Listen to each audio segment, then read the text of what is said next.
Ils l'ont appelée la Grande Marche des forêts. En marge de la COP30, dans les rues de Belém, ces manifestants portent sur la tête des lampes de mineurs, en symbole de l'exploitation qui menace leurs terres. Nous voulons avoir notre mot à dire, pouvoir prendre des décisions pour changer la société, pour une société plus juste et plus égalitaire.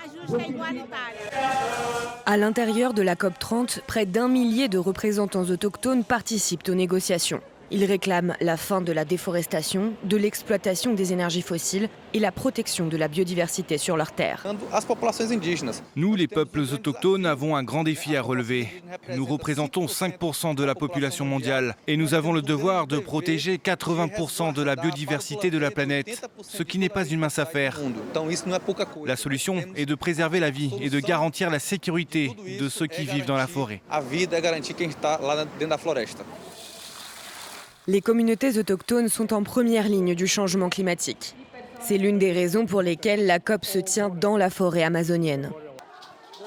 À une semaine de la fin des négociations, les tensions sont fortes. Ils entrent dans la COP30. Ils vont essayer de passer la sécurité.